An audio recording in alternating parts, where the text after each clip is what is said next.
The David Pakman Show at davidpakman.com.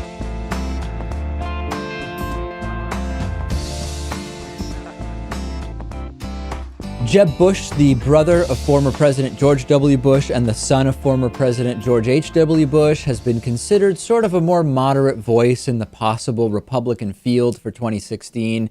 We've talked about his views on immigration, which may actually be too moderate for the Republican base. He has now gone hard right, at least on one issue, which is that of the federal minimum wage, which he said we should just eliminate altogether. This was at an event on Tuesday in South Carolina. He said that the country should actually leave it to the private sector when asked about a federal minimum wage, and then said it would be okay if the states were involved also. Here's what Jeb Bush said. Let's talk minimum wage. Is raising it a good idea? And if so, is it the government's role? Or in the case of companies like Walmart, do we need to leave it to the private sector? We need to leave it to the private sector. I think state minimum wages are fine. The federal government shouldn't be doing this. This is one of those poll-driven deals. It polls well, I'm sure. I haven't looked at the polling, but I'm sure on the surface, without any conversation, without any digging into it, people say, yeah, everybody's wages should be up. And in the case of Walmart, they have raised wages because of supply and demand, and that's good. But the federal government doing this will make it harder and harder for the first rung of the ladder to be reached. Instant contradiction in the first 3 seconds. We need to leave it to the private sector. I think state minimum wages are fine. Isn't that a contradiction, Lewis? Do you want the private sector to determine the minimum wage, or do you want states to determine the minimum wage? Or maybe he just means that he would rather it be the private sector deciding, but he does respect states' rights if they would want to put in place a minimum wage? That could be it. I guess he might think that depending on a state's economy and the businesses there, that might help dictate the state's minimum wage in a way, the private sector affecting that. But it sounds like a contradiction. Maybe he recognizes that corporations have total control over state governments. Is that possible?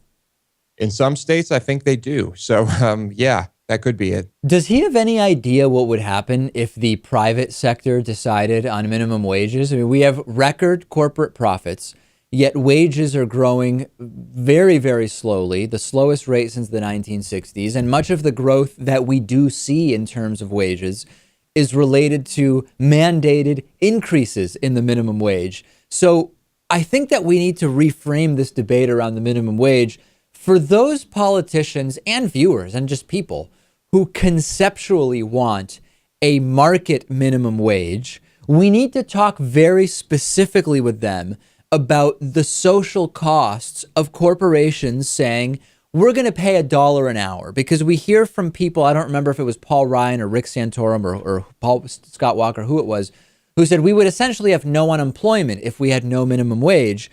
Whether that's true or not, and there are actually many counter arguments to that, which we won't address right now, whether that's true or not, imagine the social costs that would be incurred if you all of a sudden had lots of people earning $1 or $2 an hour.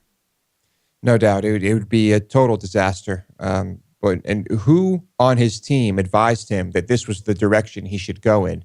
It seems like his advisors are doing something wrong here. Yeah, and as we know, this makes no sense. Even big corporations often benefit from minimum wage increases, like Walmart, places like McDonald's. McDonald's could actually, according to several studies, double their wages, and their Big Mac would increase in price just a few cents or something outrageous like that. And economically, Jeb Bush is just way off broadly, right? I mean, he's worried about job losses if you increase the minimum wage. Yet we have plenty of evidence that proves that higher wages don't ruin the job market. Companies often see increases in productivity when they pay employees more. We had the test done in San Francisco and the surrounding county, and we saw that even fast food restaurants did really, really well, even when they tried the highest minimum wage in the country for many years. There's no evidence to suggest that Jeb Bush's fears around minimum wage increases are even warranted or based in fact. No, I think he's trying to appeal to a certain group of people. He's playing politics here, and he's telling them what they want to hear, I guess. At least those hardcore people who we're probably going to vote for him anyway. Snoop Dogg, known to some as Snoop Lion, one of the world's most distinguished rappers. Is that fair to say, Lewis? Certainly one of the most successful. I would say distinguished. Yeah, I mean, he's one of the greats. Snoop Dogg calling on his fans and his peers in Hollywood to join him in unloading their retirement plans from the gun industry. Snoop Dogg has partnered with Ron Conway, who's a tech leader in San Francisco, and they're both encouraging people that companies should offer socially responsible, no guns allowed investment options. And a lot of people don't realize 51 million people or more have retirement portfolios that are likely to at least be invested in some piece of gun industries. I probably fall into this, Lewis. I mean, as I've talked about many times before, I believe in a broad-based investment strategy. I own shares through mutual funds of a total stock market index. It's very likely that I own some little piece of at least some gun companies. You probably do. Gun companies, oil companies, telecom companies, you name it. Nearly $2 billion in mutual funds have been invested in 3 American public gun companies. And Snoop Dogg says, I have seen firsthand the damage that guns do. Let's all work together to divest from these companies. A lot of right-wingers doing the normal thing that they do when those in Hollywood or show business speak out politically, particularly in ways they don't like. I guess Ted Nugent and John Voight are the exception, but let's forget about that for a second, saying, why are these people doing anything but entertaining us? They should just entertain us and not talk politics. I actually have no problem with entertainers or athletes or whoever talking politics in principle. What I have a problem with is, for example, remember Al Michaels, Lewis, during a Patriots game some years ago.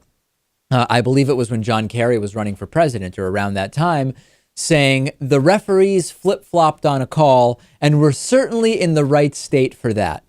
That was not a venue to do political talk, right? He is there to broadcast the football game. If he wants a venue in which he can discuss politics, he shouldn't be taking advantage of one in which his claims and comments are going to go completely unchallenged. Snoop Dogg choosing to just partner with a political cause, he is taking the risk of losing fans. He's taking the risk of losing an audience. He has decided that it is worth it to him to speak out and take that risk. Why would we have a problem with that? If you disagree with what he says, stop listening to his music. And even if he sang about this, in his music, it's still completely different from what Al Michaels pulled. Yeah. And, this is interesting. I wouldn't expect to hear this from Snoop Dogg, not because of anything related to guns or his career or, hip hop, but I don't know. I just have never heard anything like this from him before. And clearly it's an issue that is important to him and he's deciding to speak out. I actually would be surprised if the pro-gun crowd made up any significant part of Snoop's audience. It's hard to say. I don't know. I don't think this would have a huge impact on his career or what he does. And maybe it'll open a lot of people's eyes to this problem. We've been talking for a long time about the real possibility that in the future, cars that you can actually drive, like the ones that are on the road today, could be illegal. Aubrey de Grey, who's a biomedical gerontologist, he's doing a lot of research into solving the problem of aging. He said this on our program years ago, that if you consider the how dangerous it is to drive a car and the risk of death, that as technology improves and as lifespans extend, it's going to be seen as merely too risky to actually manually drive a car. And right now, a lot more people are paying attention to Elon Musk than they are to Aubrey de Grey. And Elon Musk from Tesla Motors has now said that he also believes cars you can drive, that you can manually control, will eventually be outlawed. And the simple explanation is computers will do a better job to the point where it would be a liability to have humans driving cars.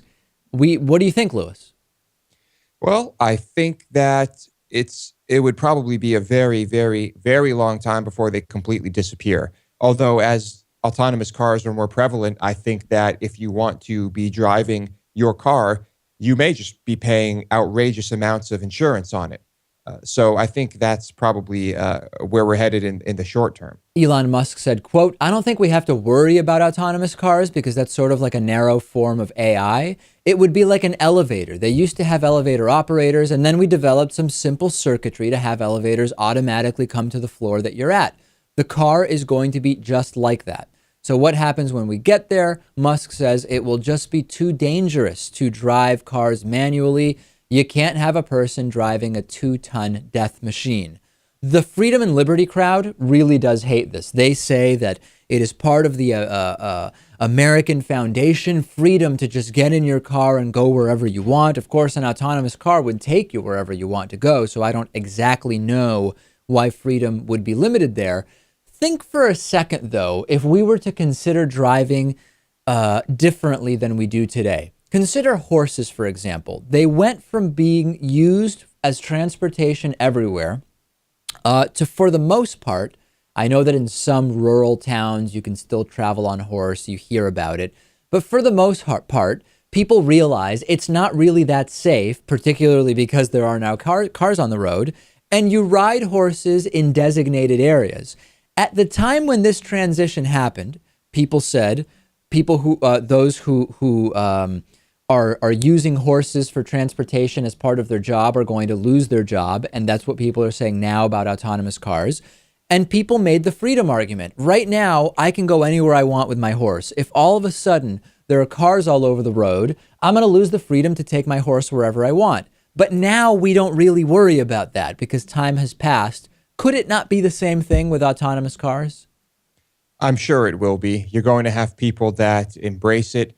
You're going to have people that are furious about it. But I mean, logically, if there are 10,000 cars on a certain stretch of road and all but one of them are autonomous, I think that's going to be a really bad situation. If you're that one person driving, you could bring that whole machine to a stop.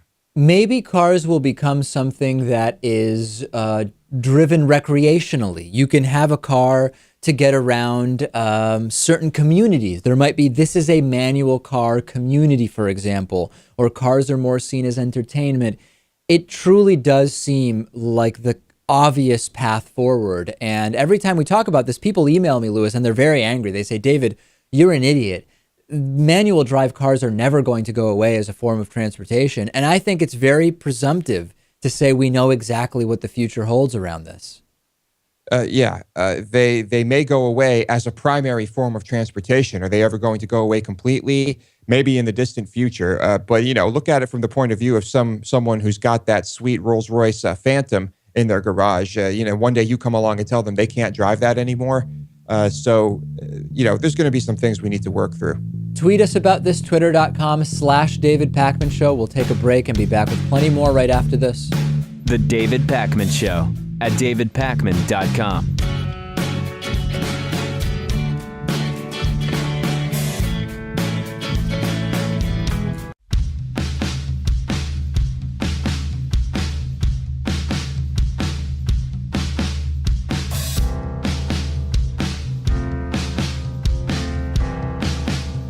Welcome back to the David Pakman Show. Our program is funded directly by our audience, and I do have 2 of these half-price subsidized memberships left. We mentioned yesterday that we had 20 of these originally available. We're down to the last 2. If you've been thinking about becoming a David Pakman Show member, we have a very generous member of our audience who is already accessing all of the great member benefits and has offered to subsidize 20 yearly memberships from $60 down to half price, only $30. We have 2 of these left. If you're interested in them, go to our website, davidpakman.com, click on Contact Us, and say, "Hey, David, I would like one of those discounted memberships." Today's member of the day is Jamie Dove. Jamie, thank you for being a David Pakman Show member. And very exciting, Lewis, 2 people could join Jamie at only half price. It's a wonderful thing. 5 years ago this week, Republicans were drumming up support to put Ronald Reagan's face on the $50 bill. Just another piece of that conservative obsession with idolizing Ronald Reagan.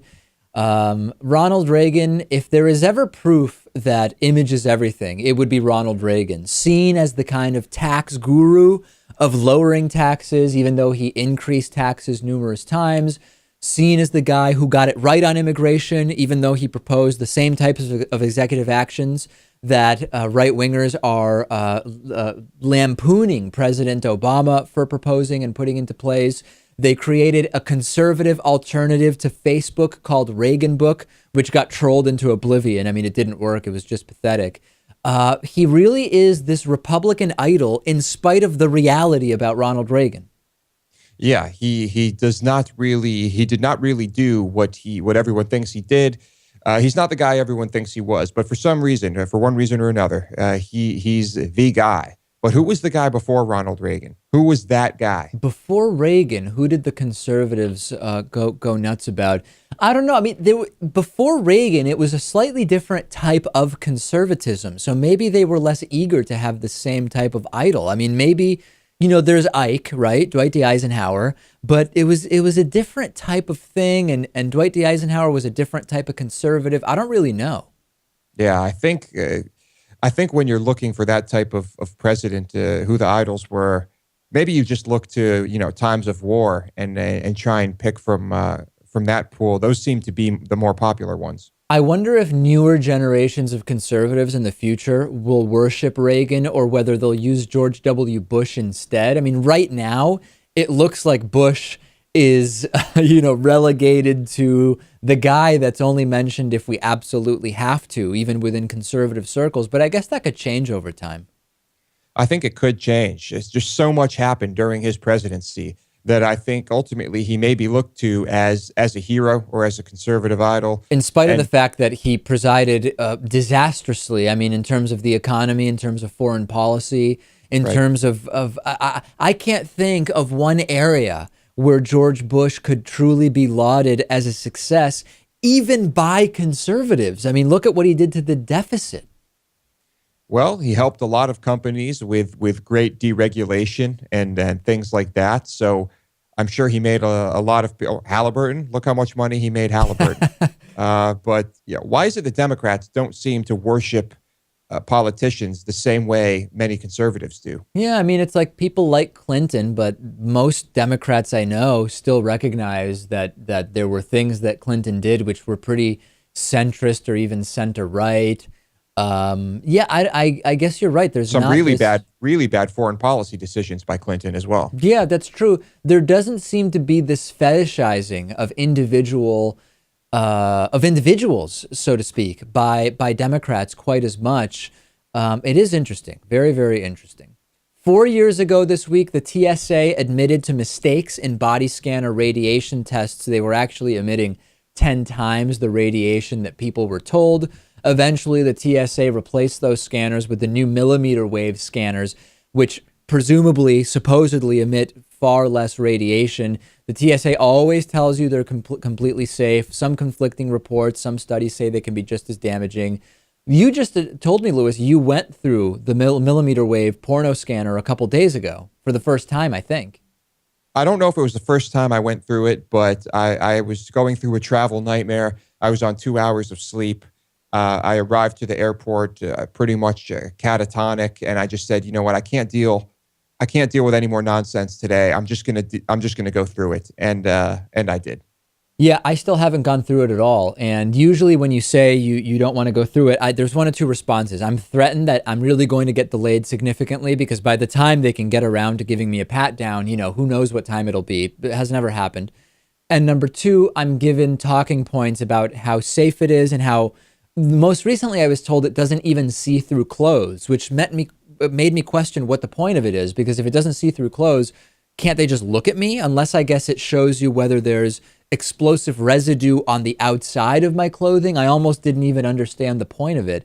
And it seems that by and large, many Americans, even some of those who were initially completely furious about this, considering it sort of an invasion of privacy, have more or less acquiesced. I think so. I think we have either just accepted that this is how things are now, or we've become numb to it. I mean, it would seem to be that every day we were seeing cell phone videos of people in crazy situations. People were yelling, people were crying, we were getting emails constantly about how bad things were, and it's completely subsided. 1 year ago this week, daughters give their fathers a virginity commitment with something called purity balls. And by ball, it means a ballroom party, not physical balls. These are sort of like formal parties for dads and daughters. It's typically religious conservatives who participate in this. And the idea is the daughters are committing to preserve their virginity until marriage. It's sort of like a chastity pledge and the whole thing. We discussed it a year ago. They date back, as far as we've been able to find, back to 1998. And I'm so curious whether anyone in our audience has had a purity ball or is friends with someone who's had a purity ball. It's just a crazy, creepy thing. Yeah. I just can't imagine what being in that room is like. Yeah, I wonder what percentage of daughters are either forced to do this or just do it to make their parents happy, to put their minds at ease. It just seems so ridiculous and over the top. If you had a daughter, Lewis, would this be something that would even cross your mind? No, I don't think I would ever go to a purity ball with my daughter. I don't think I would want her in the same room as those other people, as people who want to be there. Right. I think there are better ways to do this and to better ways to handle this. I'm thinking with like information and facts and reason and common sense rather than something like this. If anybody in our audience has handled purity balls, please let us know. That would be super interesting to know. The David Pakman Show at davidpakman.com.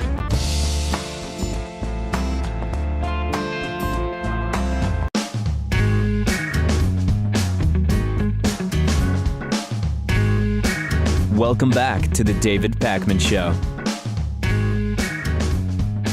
This week's classic interview is kind of going to prepare us for an interesting debate we're going to have next week. I mentioned next week we will be having a men's rights activist on, as well as a feminist historian and activist. And we're going to discuss some varied topics related to feminism and women's rights and gender roles and men's rights, etc.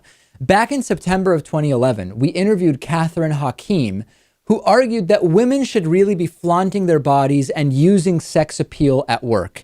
And this was controversial at the time. And since then, there has been so much more talked about, broadly speaking, women and sexuality and power dynamics and feminism and more. So let's go back to September of 2011, revisit this interview, and this will get us ready for next week's interview, in which we will be speaking with both a feminist activist and a men's rights activist, an interview that I think is going to be very, very interesting, albeit maybe quite frustrating.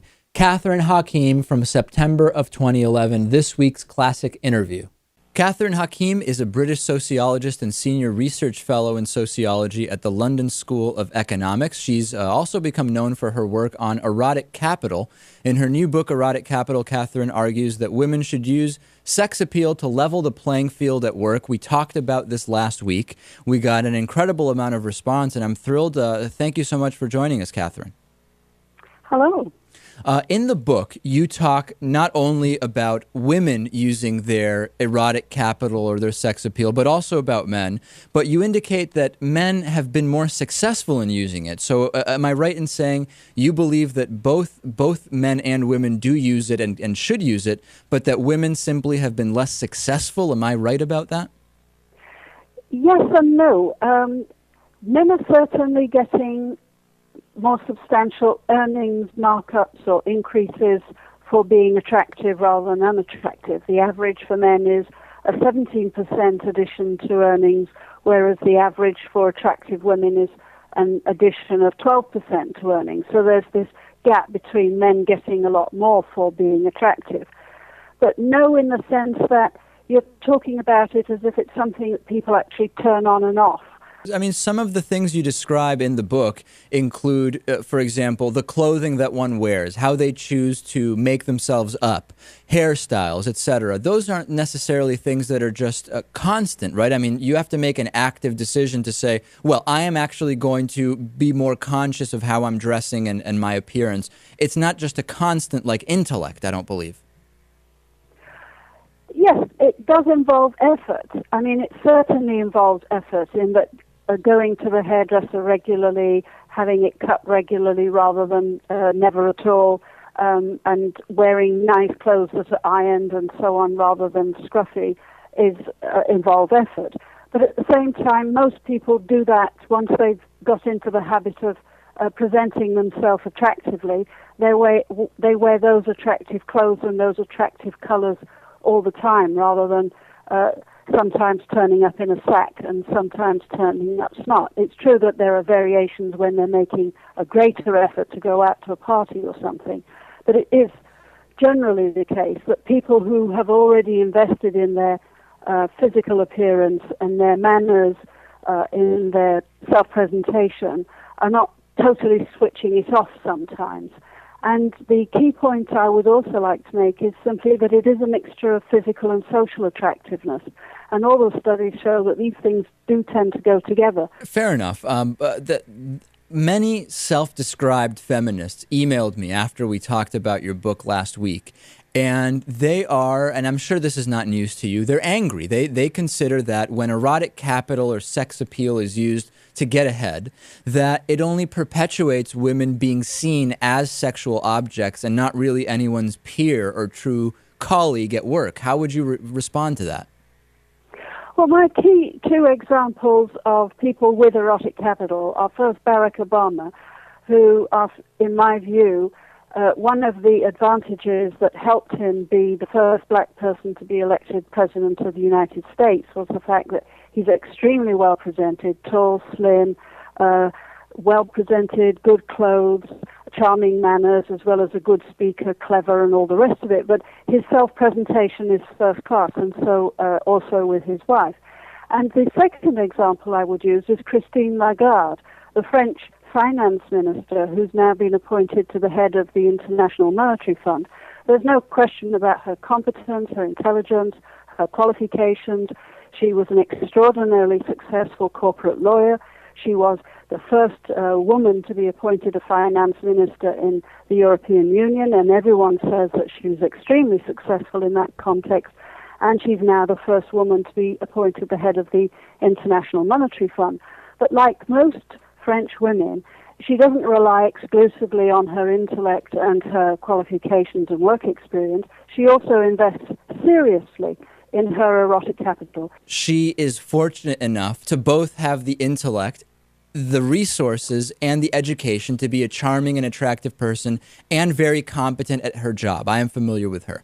The thing is, the place where I think many women are concerned about this is they feel, and you can just tell me directly whether this is something you would recommend or not, that in many cases somebody who is incompetent can get ahead solely based on sex appeal, on dressing provocatively or on flaunting it, as someone would say, and that in some sense is not really going to get the women's equality movement any further ahead in the long term. Forget about the women who both have intellect and the financial resources and the determination and intelligence to use those, to use their appeal, but women who just are flaunting it at work and that's it. Is that really going to move the women's rights movement ahead? Well, I don't think women are appointed to jobs of any kind unless they have the relevant work experience, qualifications, and whatever else is required. And I've not said in anything that I have written, and certainly nowhere in the book, have I suggested that women should be flaunting sex appeal at work. I have always said that social attractiveness is the aspect that counts most in the workplace. Physical attractiveness is the aspect that counts most in private life and in private relationships. And when you talk about the social aspect, you do also in the book mention plastic surgery, and that's really a physical aspect. That's not the social side, is it? No, but I'm simply saying in the workplace, it's the social attractiveness that counts most. In private life, it's the physical attractiveness that counts most. And in some countries, such as Brazil, where physical attractiveness is considered very important, people think it's perfectly reasonable to invest in plastic surgery if you have the money. If you don't, well, then that's fine. Just as people often consider that it's perfectly sensible to invest in going to the gym regularly and working out regularly so as to keep a very good body and to keep fit. The other group of emails that I received all wanted me to ask you the same question, which is, are you going as far here as to say that sleeping with the boss would be okay to get promotions? I don't see any evidence of that, but I will put the question to you because so many wanted to know. You aren't going that far. What worries me is that at the moment we have a system where bosses, male bosses, are quite happily sleeping with their secretaries and not giving them anything in return. And I'm saying that if you're in that sort of situation, the woman in question should make sure that she is getting something in return. Because the people who are doing the seducing at the moment are always the men who are in superior positions of authority and power, and women are not making sure that there is some fair exchange. So you're okay. You're okay with sleeping with the boss if there actually is a promotion associated with it. You're just not okay with sleeping with the boss if there's nothing in it for the woman.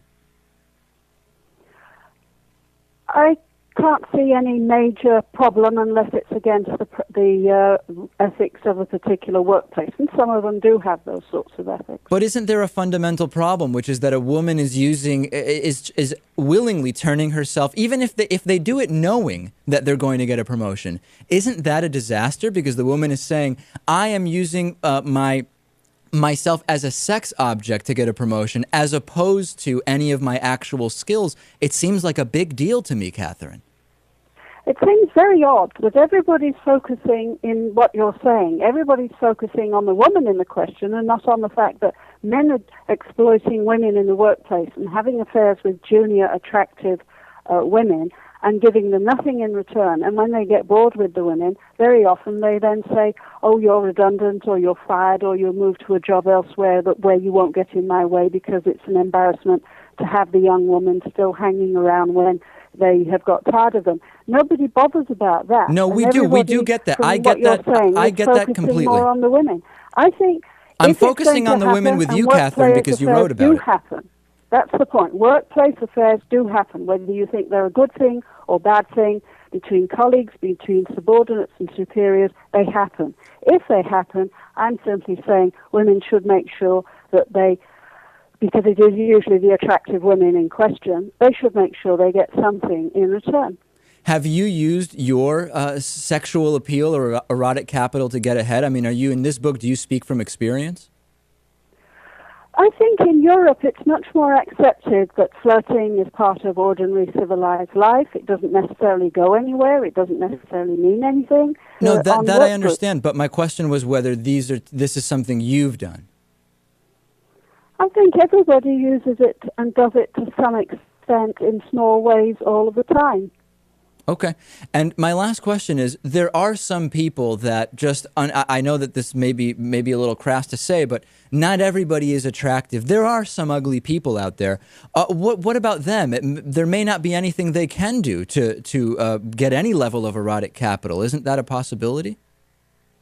Well, the French view here, again, is something that appeals to me. The French view is that there's no such thing as an ugly woman, only a lazy woman. And everyone can be attractive if they use appropriate styling and presentation, the right color of clothes, the right style of hairstyle. Of course, the book is Erotic Capital. Catherine Hakim is the author, British sociologist, and senior research fellow at the London School of Economics. Thank you so much for doing this. The David Pakman Show at davidpakman.com.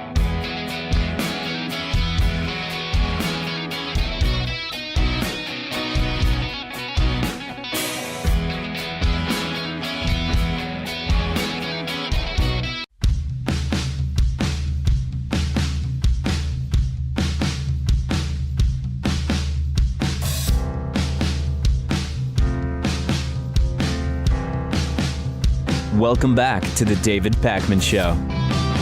It's time to answer your questions on the Friday show. We answer your questions. Anything, for the most part, goes. You can submit your questions via voicemail at 219-2-DAVID-P. Email them to us. Tweet them to us. What else? Facebook? YouTube? YouTube's a little inconvenient, though. We get thousands of comments a day. Sometimes the questions get lost. But certainly voicemail and email are good ones. First question is from Ricky. How do you know whether to break up a physical fight that you see developing in front of you? Lewis, you may be able to speak to this better than I can. Many of us, if you ever go to bars, sporting events, crowded places, if you went to college or university, I mean, many of us have been in situations where physical fights start to develop and escalate. Sometimes they start to escalate and they end up not happening at all. But sometimes they do devolve into big-time physical fights. Do you, Lewis, as someone who has also experienced from both a bartender and a doorman perspective at bars, physical altercations, what should the average person do to decide whether to get involved and try to stop a fight?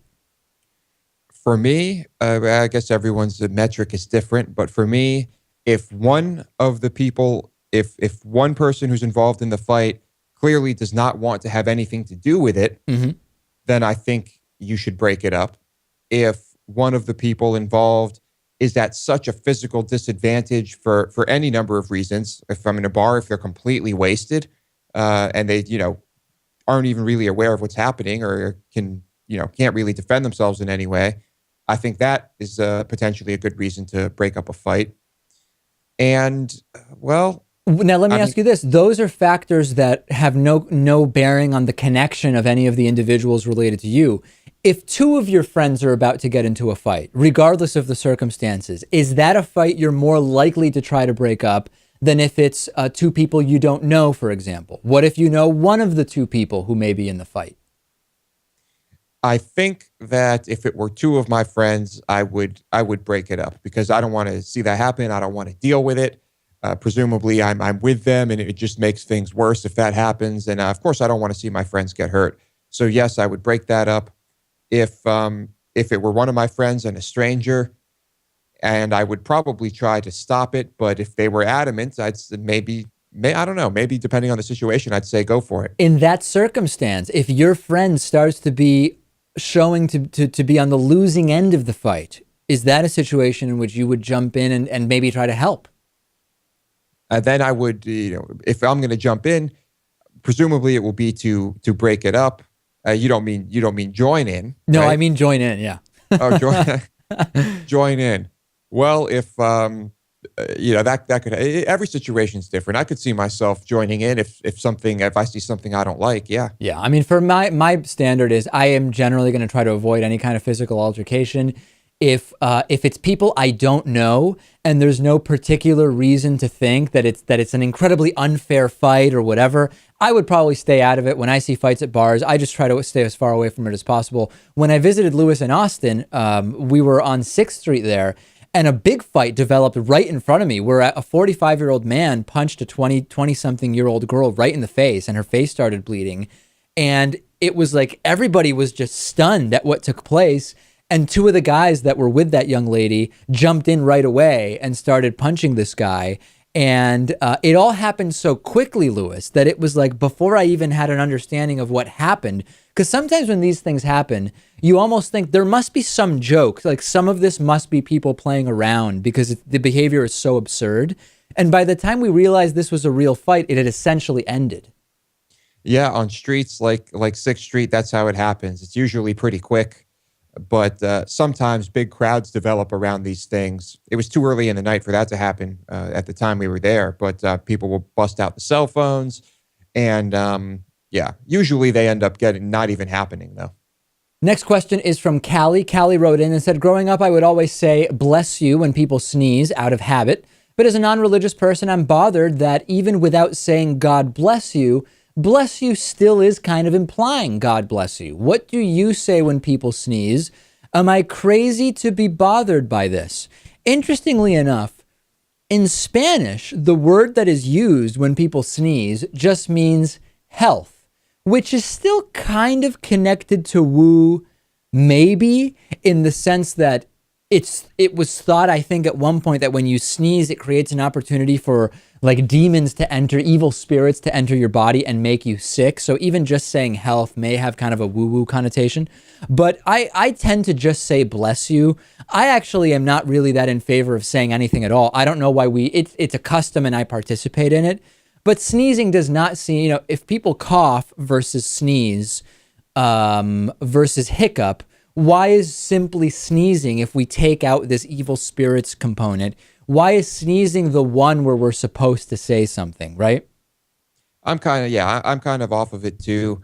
It used to just be habit for me because my parents would do it. My grandmother would do it. Everyone would say it. So it just rubbed off on me. But I don't do it anymore, really. Occasionally I'll say gesundheit, just instinctually almost. Yeah.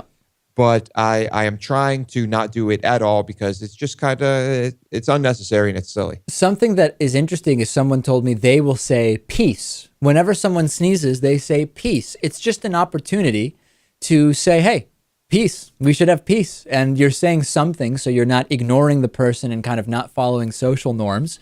What do you think of that? Maybe next time someone sneezes, I'll just say Obama or Obamacare or something like that. It's just an opportunity. You could just use it as an opportunity to tout whatever political issue is relevant to you at the time. You could say, I don't even know, gay marriage, right? Gay equality. Whenever somebody sneezes, I have a feeling we're starting to get into territory that would be pretty weird. But certainly, I understand not saying God bless you the way that some people have said to me when I randomly sneeze somewhere, and that's not something I say. I usually just say bless you, or I'll maybe saying peace is something I could consider. I think peace is fine.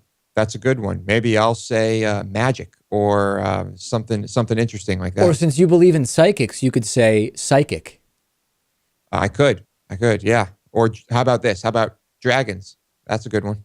Carla wrote in. Carla said, would you prefer the ability to fly or teleport if given the choice? These can be kind of funny, Lewis. I have two thoughts on this.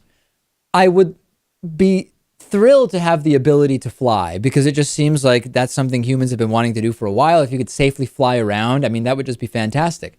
Question though, at what speed would I fly? I mean, if I could fly at the speed of a bird, versus the speed of a plane, that might certainly change my decision. I think teleportation would be exponentially more convenient if you saw the flight delays that Lewis had over the last couple of days, if you saw the flight delays I had over the last couple of days. Teleportation would be incredibly useful.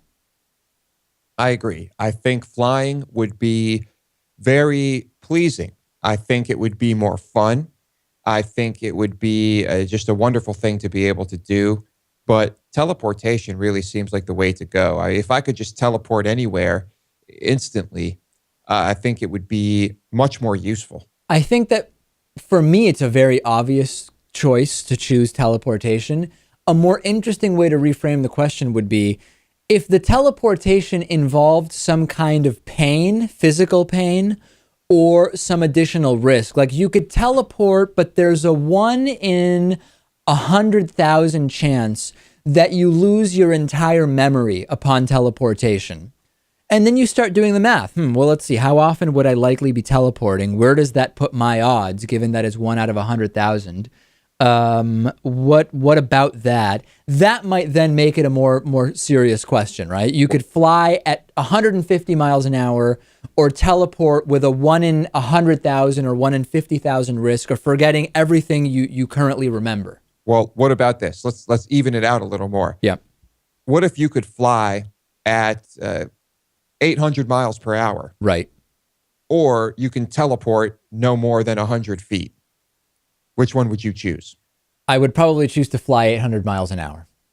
I think I might have to go with that one as well. Yeah. I think it's very clear that if we tweak the question slightly, it changes which would be preferable. Send me your thoughts on this. There's another, usually when people ask this question, it's if you were given the ability to fly, teleport, or something else. And I don't remember, or invisibility. That's often the way this question is framed.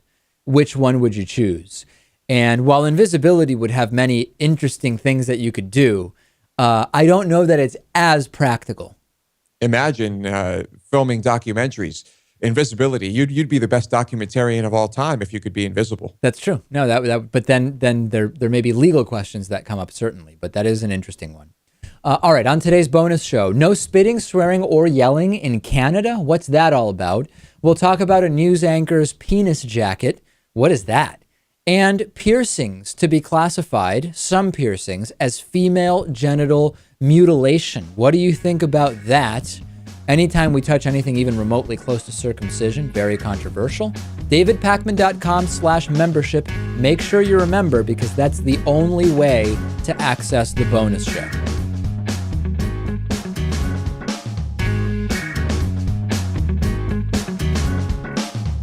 The David Pakman Show at DavidPakman.com.